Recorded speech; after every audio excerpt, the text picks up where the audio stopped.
Hi, this is Karan Chandok, and you're listening to Speed City. Welcome back to the fastest hour in radio, Speed City. Chris Medland out at Qatar. What's happening? Yeah, I've managed to grab a seat, which is welcome, I'll tell you, in this heat and humidity, outside Mercedes with Chief Communications Officer Bradley Lord, who probably had one of the hardest jobs going at the end of lap one, given A, your normal role, but B, that you are an active spokesperson for the team as well. And you get questions like the one I'm about to ask you. What was the team reaction to the two cars coming together at the start of the race? The main reaction is, right, what we're going to do now with George and where can we get back to, honestly. Things move forward very quickly, obviously. As a team, rule number one is the cars don't make contact with each other. And you never want to see either of your cars in the gravel trap on lap one, or especially at the first corner. So it was about as bad a start to the race, I think, as we could have imagined.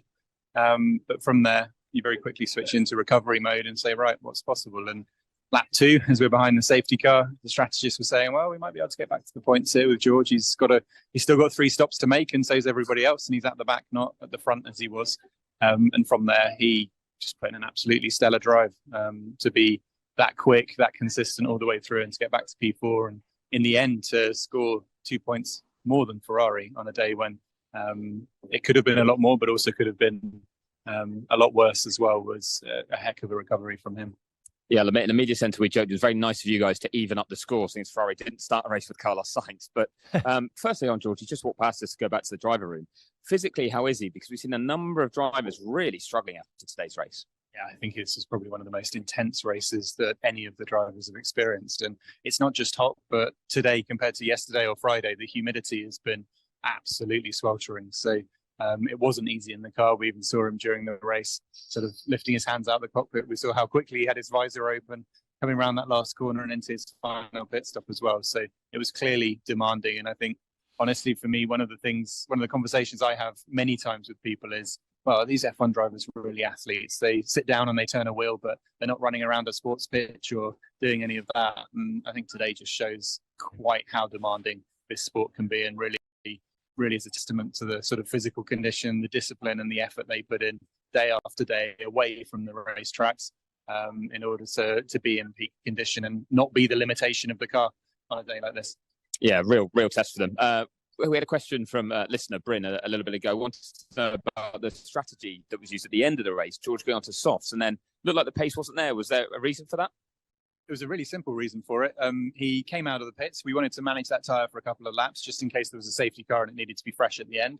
Then we were like, right, we're going to go for fastest lap. So you take quite a hit for that, charging the battery so that it's completely full for you to be able to drain it on that quick lap. Then he got into that lap. It's about 4 tenths off after 3 corners, had a snap, went off. So that lap was done. And then after that, Leclerc was closing in and we'd given away some lap time in going for fastest lap. So he just then had to knuckle down and make sure he brought it home with enough of a margin. Charles had a real push at the end, and I think he crossed the line something like 4.8 or 4.9 seconds behind George. So we were obviously a little apprehensive about track limits as well when that black and white flag came up. So there was a bit more jeopardy in there than we thought, but I don't think we ever really saw the true pace of that soft tyre on George in those final laps.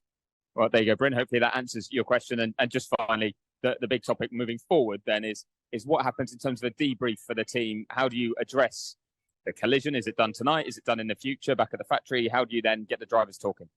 Yeah, I think Lewis has apologised to the team and taken his part of responsibility for the accident. George has done exactly the same. So they have a huge amount of respect for each other. Yes, there's the normal competitive tension that you want between teammates and you expect, but they are their colleagues as well, and they know that they're working together to get the team P2 in the championship this year. So they'll talk about it, put it behind them, and I'm sure we'll see both of them coming back even stronger in Austin, where we've also got our last upgrade of the season to put on the car. Hopefully another small step forward, and then we'll just be giving it everything to secure that P2.